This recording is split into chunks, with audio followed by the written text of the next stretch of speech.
2026 మహనాడు వేదికగా రాష్ట్ర చరిత్రలో అలాగనే భారతదేశ చరిత్రలో రాజకీయంగా ఒక మైలురాయి అని చెప్పుకోవచ్చు. ఈ మహనాడు మహిళా సాధికారత మీద ముఖ్యంగా ఈ మహనాడును స్త్రీశక్తి మహనాడుగా నామకరణం చేసి ఈ మహనాడులో మహిళలకి 33% రిజర్వేషను తెలుగుదేశం పార్టీ ఇస్తోంది అని చెప్పేసి మన యువ నాయకుడు నారా లోకేష్ గారు ప్రకటించడం జరిగింది.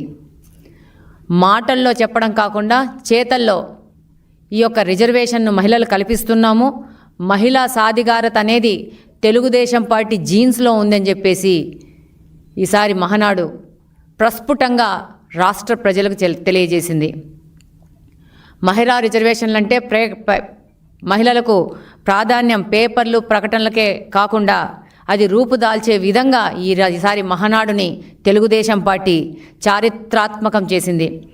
ఈరోజు మహిళకు రాజకీయ స్వేచ్ఛ సముచిత స్థానం కల్పిస్తూ నారా లోకేష్ గారు, మన నాయకుడు నారా చంద్రబాబు నాయుడు గారు ఈ యొక్క ప్రకటన చేయడం వారికి మనస్ఫూర్తిగా ధన్యవాదాలు తెలియజేసుకుంటా ఉన్నాను. ఈ మహిళా రిజర్వేషను భారత ప్రజాస్వామ్యంలో చరిత్రలో చారిత్రాత్మకంగా తీసుకుపోయారు. నారీ శక్తి వందన్ అధినియం మహిళలకు చట్టసభల్లో 33% రిజర్వేషన్ను కల్పించి రాజకీయ నిర్ణయాల్లో మహిళల యొక్క స్వరాన్ని వినిపిస్తూ చట్టాలను చేయడమే లక్ష్యం. ఇది కేవలం సంఖ్యాపరమైన మార్పు కాదు, భారతదేశ విధానాల్లో మహిళల స్వరం వినిపించడం కీలక సంస్కరణ. అలాగనే రాజకీయ అవకాశాలు మహిళలు కల్పించాలనడం కూడా ముఖ్య ఉద్దేశము. ఈరోజు తెలుగుదేశం పార్టీ అంటే తెలుగుదేశం పార్టీ దేశ రాజకీయాల్లో ఒక ప్రస్ఫుటమైన మార్పు తీసుకురావడానికి ఈ యొక్క మహిళా రిజర్వేషన్ బిల్లుతో ముందుకెళ్తా ఉంది.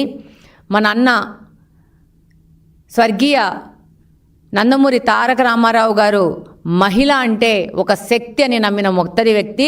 తెలుగుదేశం పార్టీ మహిళా సంక్షేమం కోసం పుట్టిన పార్టీ.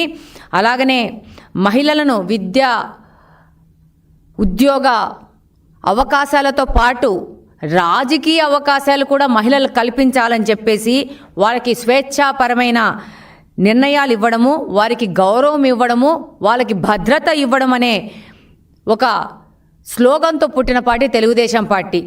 ఈరోజు తెలుగుదేశం పార్టీనే ఆ రోజు మహిళలకి ఆస్తిలో హక్కు తీసుకురావడం కానించి మహిళలకు స్థానిక సంస్థల్లో 9% రిజర్వేషన్ తీసుకొని వస్తే మన నాయకుడు చంద్రబాబు నాయుడు గారు దాన్ని 33%కి తీసుకొని వెళ్ళారు. ఆ రోజు అన్న ఎన్టీఆర్ గారు మహిళల కోసం ప్రత్యేకమైన మహిళా యూనివర్సిటీ నిర్మిస్తే దాన్ని ముందుకు తీసుకెళ్తూ చంద్రబాబు నాయుడు గారు డ్వాక్రా పథకాన్ని ప్రవేశపెట్టి ఆయన మానసపుత్రిక ఈరోజు మహిళలు ఆర్థికంగా స్వేచ్ఛగా ఉన్నారంటే డ్వాక్రా అనేది సెల్ఫ్ హెల్ప్ గ్రూప్స్ అనేది ఏ విధంగా పనిచేస్తాయనేది ఈరోజు మనం ప్రస్ఫుటంగా చూస్తూ ఉంటాము. ఈరోజు వితంతు పింఛన్ ప్రవేశపెట్టిన పార్టీ ఏంటంటే తెలుగుదేశం పార్టీ. తండ్రి పేరుతో పాటు తల్లి పేరు కూడా అప్లికేషన్స్లో ఫిలప్ చేయాలి అని చెప్పేసి ప్రభుత్వ రికార్డులో తల్లి పేరు కూడా పెట్టాలనేసి ఒక చారిత్రాత్మక మార్పు తీసుకొచ్చింది ఏంటంటే తెలుగుదేశం పార్టీ. ఈరోజు తొలి మహిళా స్పీకర్ని దేశంలోనే ఒక దళిత మహిళను చేసిందంటే అది తెలుగుదేశం పార్టీ మాత్రమే. ఈరోజు రేషన్ కార్డులలో మహిళల పేరు మీద ఇస్తున్నారు. ప్రభుత్వం ఏదైనా ఒక ఇల్లు ఇవ్వాలంటే పేదలకి అది మహిళ పేరు మీద తీసుకొని వస్తున్నారు, మహిళ పేరు మీద ఇస్తున్నారు. అంతకుముందు నారా చంద్రబాబు నాయుడు గారు దీపం పథకం కింద మహిళలకి ఉచిత గ్యాస్ కనెక్షన్ ఇస్తే ఈరోజు కూటమి ప్రభుత్వం నుంచి దీపం 2.0 కింద 3 సిలిండర్లు ఉచితంగా ఇస్తూ ఉంటారు. ఏ విధంగా చూసినా కూడా తెలుగుదేశం అనేది మహిళా పక్షపాతి. ఈరోజు ఈ యొక్క మహనాడులో మహిళలకి చట్టం కాకున్నా కూడా, చట్టం చేయకున్నా కూడా తెలుగుదేశం పార్టీ మహిళలకు 33% రిజర్వేషను ఇస్తున్నాము. రాబో ఎలక్షన్ నుంచి ఈ 33% రిజర్వేషన్ని మేము అమలు పరుస్తున్నామని చెప్పేసి బహిరంగంగా తెలుగుదేశం పార్టీ యొక్క విధానాన్ని మన యువ నాయకుడు నారా లోకేష్ గారు ప్రకటించడము, దానికి రాష్ట్ర మహిళలందరూ హర్షాతికతను వ్యక్తం చేస్తూ ఉన్నారు. కానీ పాపం గొడ్డలి పార్టీ మాత్రము భయం పెట్టుకోనుంది. ఇలా ఏంటి క్రెడిట్ తీసేసుకున్నారు అని చెప్పేసి. ఇది క్రెడిట్ కోసం చేసే పని కాదు. మొన్న మన పార్లమెంట్లో మహిళల కోసం, మహిళా రిజర్వేషన్ కోసం బిల్లు పెడితే అది వీగిపోయింది. దాదాపు దేవగౌడ కాడి నుంచి మళ్ళా వాజ్పేయి గారి కాడి నుంచి ఎప్పుడు మహిళా బిల్లు పెట్టినా కూడా తెలుగుదేశం పార్టీ ఏ విధమైన కండిషన్ లేకోకుండా మహిళా యొక్క రిజర్వేషన్ని బలపరుస్తూనే ఉంది. నిన్న కూడా వీగిపోయింది. ఇలాంటి పరిస్థితి నుంచి మహిళలని బయటకు తీసుకురావడం కోసము ఒక రాజకీయ పార్టీ యొక్క హోదాలో మా పార్టీ 33% రిజర్వేషన్ను మహిళలు కల్పించబోతా ఉంది అని చెప్పేసి బహిరంగ ప్రకటన చేస్తూ భారతదేశంలో ఉన్న ప్రతి ఒక్క రాజకీయ పార్టీ ఈ యొక్క 33% రిజర్వేషన్ను అమలు పరిచే విధంగా ఒక మొదటి అడుగు అనేది తెలుగుదేశం పార్టీ తీసుకుంది. ఈ మహిళా రిజర్వేషన్ను చారిత్రాత్మకంగా చేస్తూ ప్రతి ఒక్క రాజకీయ పార్టీ భారతదేశంలో మహిళా రిజర్వేషన్ ఫాలో చేయాల్సిందే.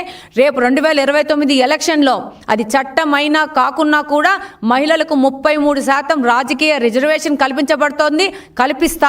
కల్పించాల్సిన పరిస్థితి, గడ్డు పరిస్థితి అన్ని రాజకీయ పార్టీకి మన తెలుగుదేశం పార్టీ ఇక్కడ ఆంధ్రప్రదేశ్ నుంచి వాళ్ళకి దిశానిర్దేశం చేసిందని ఈ సందర్భంగా తెలియజేసుకుంటా ఉన్నాను.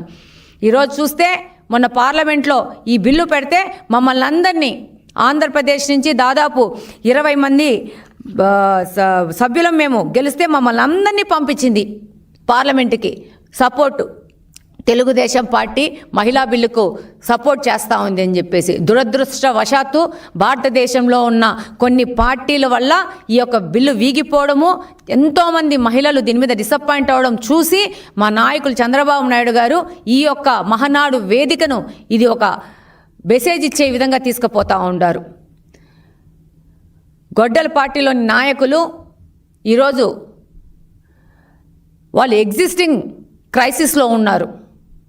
దాంతో వాళ్ళు ప్రతి ఒక్క విషయాన్ని ఈరోజు ఒక క్రిటిసిజం చేస్తూ, విమర్శిస్తూ, దాంట్లో కూడా లోటుపాట్లు వెతుకుతూ మాట్లాడుతూ ఉన్నారు. ప్రజలు ఇదంతా గమనిస్తూ ఉన్నారు. ప్రజలు తప్పకుండా వాళ్ళకి ఏ రోజు సమాధానం చెప్తారో ఆ రోజు సమాధానం చెప్తుంది. ఈరోజు 11 పోయేసి అది 1 అయ్యే పరిస్థితి కూడా భవిష్యత్తులో ఉంటుందని ఈ సందర్భంగా తెలియజేసుకుంటున్నాను. ఈరోజు మీరు ముఖ్యంగా గమనిస్తే మహిళలు యొక్క పార్టిసిపేషన్ భారతదేశంలో ఎంతగా ఉందంటే మన యొక్క జీడిపి 18%గా మహిళల యొక్క జీడిపి చూపిస్తూ ఉన్నారు. మన మహిళల ఎంతమంది ఉన్నారంటే జనాభాలో దాదాపు 50% వరకు మహిళా జనాభా ఉంది. కానీ జీడిపి 18% చూపిస్తున్నారు.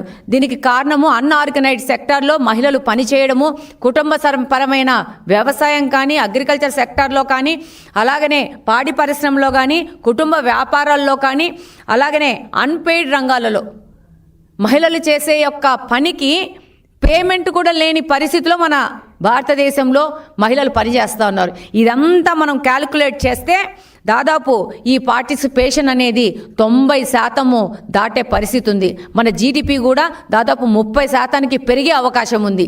ఇలాంటి పరిస్థితి నుంచి మహిళలను గుర్తించాల్సిన అవసరం ఉంది.